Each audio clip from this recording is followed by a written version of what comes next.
선스케어 기업수다. 오늘 제가 준비한 소식은 DB하이텍입니다. DB하이텍 얘기를 하기 전에 DB그룹의 지배구조에 대해서 한번 얘기를 해볼까 합니다. DB그룹은 아시는 분들은 아시겠지만 지난 7월 1일자로 회장이 바뀌었어요. 김남우 DB그룹 회장이 왔고, 많은 분들이 이제 광고나 이런 것들을 통해서 많이 보셨겠지만 이런 DB는 금융그룹으로 구분이 됩니다. 이렇게 손해보험을 필두로 해서 많은 이제 금융 관련된 회사들이 있고요. 그렇게 한 축이 있고, 반대쪽은 이제 DBINC는 이제 지주회사로 보시면 될 것 같고요. DBINC를 그 아래 필두로 해서 그 아래에 하이텍이나 메탈 같은 회사들이 있습니다. 원래 이제 회장 취임하기 전에는 하이텍의 지분을 좀 가지고 있었고요. 메탈은 이제 여기 없었죠. 이 차트에 없었는데 워크아웃 중이었거든요. 그래서 회장님의 의도가 의중을 가지고 메탈의 지분을, 하이텍의 지분을 팔아서 메탈의 지분을 좀 샀습니다. 그래서 이제 지주회사 밑으로 같이 들어오게 됐고요. 이런 구조를 가지게 됐습니다. 그래서 결론적으로는 큰 비중의 금융회사와 이제 기술기업인 이제 왼쪽 지주회사 쪽 밑에 있는 기업들이 있고요. 그런 것들을 가지고 같이 가는 게 이제 DB그룹이다. 이렇게 보시면 될 것 같습니다. DB하이텍은 기본적으로 파운드리 업체로 구분이 되고, 파운드리 업체는 여러분들이 아시다시피 대만의 TSMC와 삼성의 각축전이 벌어지고 있는 곳입니다. 하지만 2020년 기준으로 봤을 때 현재 마켓시어를 봤을 때는 각축전이라기보다는 TSMC의 독주를 삼성이 따라가는 형태다. 이렇게 보시면 될 것 같고요. 삼성은 2020 비전을 발표를 하면 2030이죠. 2030 비전을 발표를 하면서 2030년에 비메모리 분야, 그러니까 파운드리 분야에서 TSMC를 따라잡겠다, 이런 야망을 펼치기도 했습니다. 거기에 들어가는 돈도 어마어마한데요. TSMC도 그에 못지않게 투자를 하고 있기 때문에 따라가기는 쉽지 않을 것 같아요. 근데 격차를 줄이는 것만 해도 대단한 성과다라고 생각을 하고 있습니다. 결과는 좀 지켜봐야겠죠. 재밌는 것은 파운드리 업체의 대부분이 중하권, 그다음 더하기 한국 업체, 이렇게 돼 있다는 거예요. 전 세계 순이거든요, 이게. 여기에 있는 글로벌 파운드리는 미국 업체고, 타워 재즈는 이탈리아를 기반으로 하는 유럽 업체예요. 그러다 보니까 대만 4개 회사, 중국 2개 회사, 한국 2개 회사가 10위권 안에 포진을 하고 있습니다. 대만이나 이런 회사들이 얼마나 많은 투자를 하고 있는지 알 수 있는 부분이죠. 자, 이제 여기서 좀 파운드리 얘기를 좀 더 해보려고 해요. 이게 지난주 기사였는데, TSMC가 컨퍼런스 콜을 하면서 기술 로드맵, 2나노 기술 얘기를 했다. 이렇게 얘기를 해서 기사에도 막 났어요. 근데 사실 지금은 2나노를 얘기할 때는 사실 아니에요. 2나노를 얘기할 때는 아닌데, 2024년에 2나노를 하겠다라고 얘기를 하면서, 땅을 봐놨다, 이런 얘기를 한 거예요. 2나노를 위한 연구소를 여기다 질 거고 거기에 8,000명의 연구원이 들어갈 거다, 이런 얘기를 한 겁니다. 어떻게 보면 삼성은 아직 2나노에 대해서는 얘기를 하고 있지 않은데 거기에 대해서 선수를 쳤다, 이 정도로 이해를 하시면 될 것 같아요. 실제로 보시면 그때 2나노에 대해서만 얘기를 한 거는 아니고, 이제 이 웨이라는 분인데요. 부회장인 웨이라는 분인데 3나노에 대해서도 얘기를 했고요. 그 3나노를 2020년에 22년에 양산을 하겠다, 이런 얘기를 했었고, 2024년에 아까 보시다시피 2나노 얘기를 했는데, 실제로 이렇게 보시면 될 것 같습니다. 지금 우리가 아직 쓰고 있지는 않지만 양산을 눈앞에 두고 있는 것은 5나노예요. 삼성이 얘기하고 있는 건 내년에 4나노 나온다, 이렇게 얘기를 하고 있고, TSMC나 이런 쪽의 말을 들어보면 3나노가 2022년에 나온다 얘기를 하고 있죠.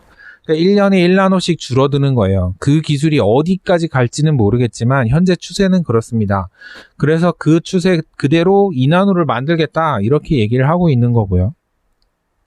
근데 여기선 기술이 한번 바뀌어야 돼요. 지금 현재 기술로는 2나노, 3나노 갈 수가 없습니다.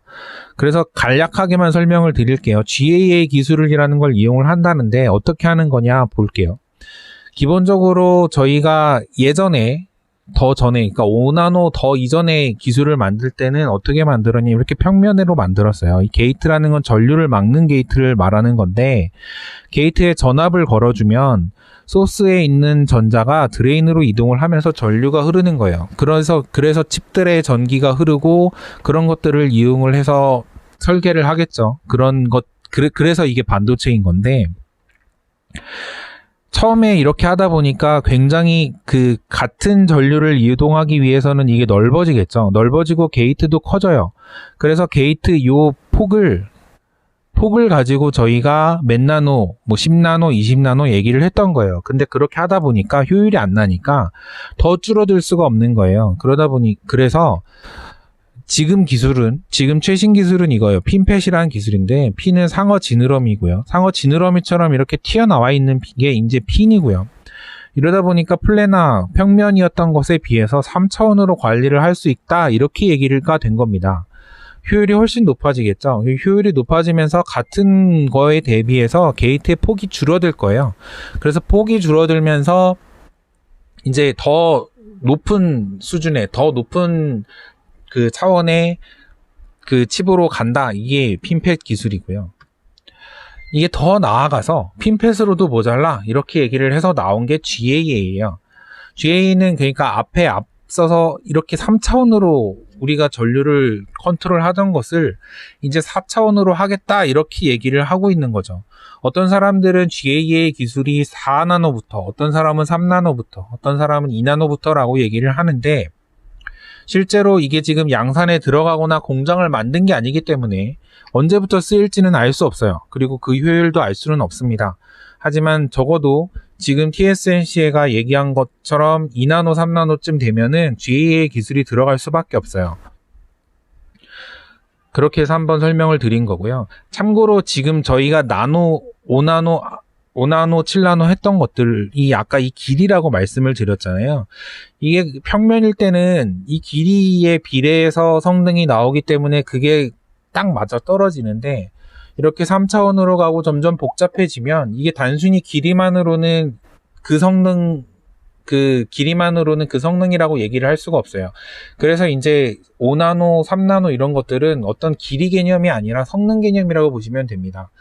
이미 성능은 그러니까 5나노일 때 이 평면 반도체 기준으로요. 평면 반도체 기준으로 5나노일 때 성능은 얼마, 3나노일 때는 얼마, 이런 것들이 정해져 있거든요.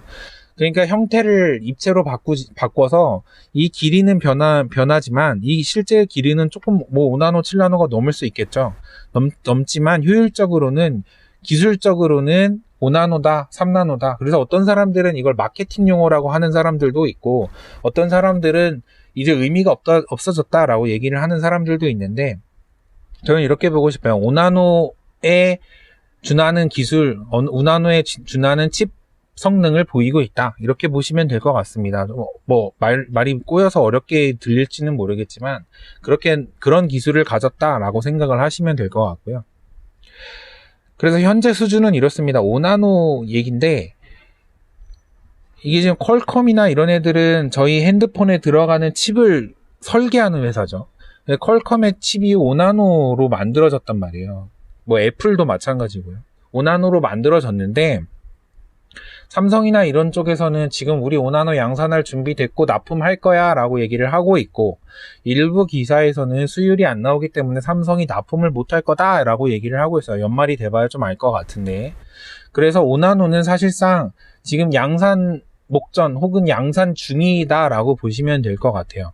이제 내년에 4나노, 3나노까지는 어떻게 될지 모르겠지만 이 정도 수준이라고 보시면 될 것 같고요. 설계사들은 이미 5나노로 설계를 하고 있다는 거예요. 그래, 다시 DB 하이텍으로 돌아오겠습니다. 근데 주목할 건 뭐냐면, 저희가 계속 5나노, 3나노 얘기를 하지만 실제로 DB 하이텍이 가지고 있는 반도체의 크기는 90나노예요.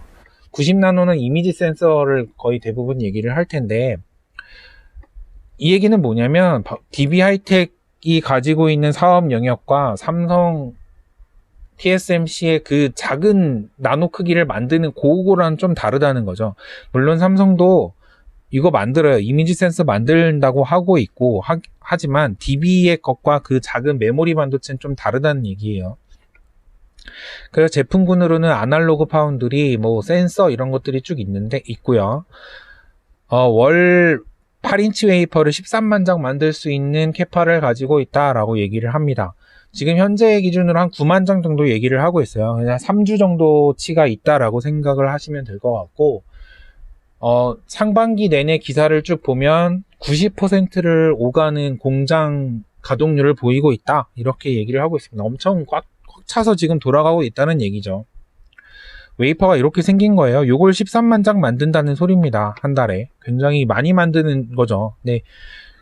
좀 이제 90% 공장 가동률 하니까 이제 투자자 입장에서는 조금 가동률을 낮추고 투자를 더 많이 해서 많이 그 생산을 했으면 좋겠다. 이거 넘치는 거 다 받아줘야 돈을 버는 거 아니냐 생각을 하실 수 있는데, 뭐 쉽지는 않죠. 투자를 좀 해야 되는 것은 맞지만 투자해서 바로 성과가 날지 안 날지 모르는 상황이라서 조금 어려운 상황이지 않을까라는 생각이 들고요. 다시 한번 이제 아날로그 반도체나 이런 것들에 대해서 다시 한번 조금 더 설명을 드릴게요. 반도체는 크게 메모리, 비메모리 나눠지는 것은 아실 거고요. 그 중에서도 보시면 아날로그 반도체에 많이 투자가 돼 있어요. 집중이 돼 있어요. DB 하이텍은. 이 아날로그 반도체, 디지털 시대의 컴퓨터에 들어가는 반도체 칩이라는데 아날로그는 도대체 무슨 소리야? 라고 얘기를 하실 수 있어요. 물어보시면 저희가 사는 세상이죠. 여기가. 저희가 사는 세상은 아날로그예요. 0과 1로 이루어져 있는 세상이 아닙니다. 근데 그거를 컴퓨터가 알아듣게, 카메라가 알아듣게, 핸드폰이 알아듣게 하려면 바꿔줘야 돼요. 이거를 이 아날로그 세상을 디지털로 바꿔줘야 됩니다. 그게 아날로그 반도체예요. 아날로그 반도체는 그래서 어떤 작아지고 하는 것들이 의미가 있는 게 아니라 각각의 개별 제품별로 크기가 다를 수 있고 요구사항이 다를 수 있어요. 그걸 맞춰주는 게 중요하기 때문에 그쪽에서 나오는 게 파운드리의 경쟁력이고 DB의 경쟁력이에요. 관건은 아까 말씀드린 대로 투자인데 지금 DB는 예전에 구축한 8인치 웨이퍼로 계속해서 가고 있어요. 근데 삼성이나 TSMC는 이미 12인치로 가고 있죠. 8인치, 12인치 무슨 얘기냐면 웨이퍼의 크기가 아까 보여드린 동그란 판 있잖아요. 그게 8인치, 12인치 1.5배 크다는 얘기예요. 1.5배 크면 거기에 그만큼 칩이 많이 들어가겠죠. 칩이 많이 들어가면 많이 파는 거고요. 그러니까 8인치로 계속 만들다 보면 공장 가동률은 계속 올라가는데 그만큼 못 파는 거예요. 그러니까 아쉬움이 남는 거죠. 그래서 투자를 했으면 좋겠는데 사실 DB하이텍이 그동안 동부의 DB그룹에 그렇게 큰 돈을 벌어다 준 회사가 아닙니다.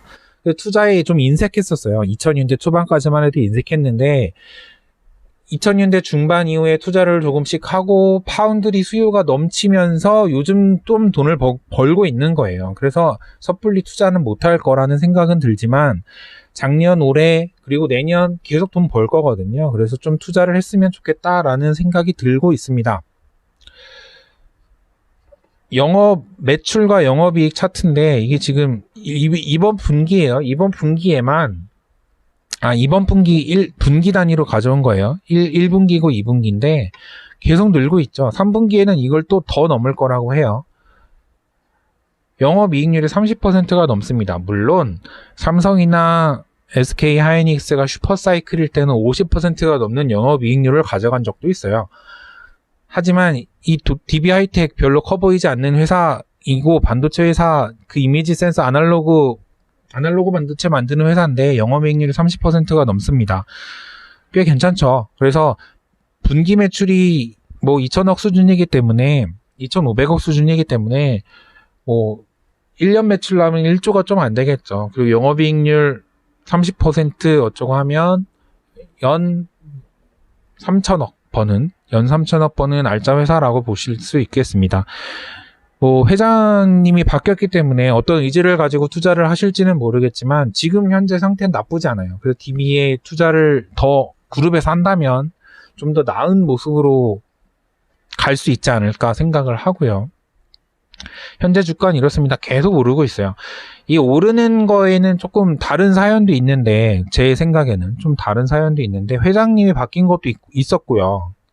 회장님이 바뀌어서 오른 것도 있고 우리나라 주가 지수가 좀 오른 것도 있고, 좀 이 즈음에 이제 인텔이 우리는 7나노 못 만들어라고 선언을 손들면서 이제 파운드리 업체나 이쪽이 다 오른 적이 있었죠.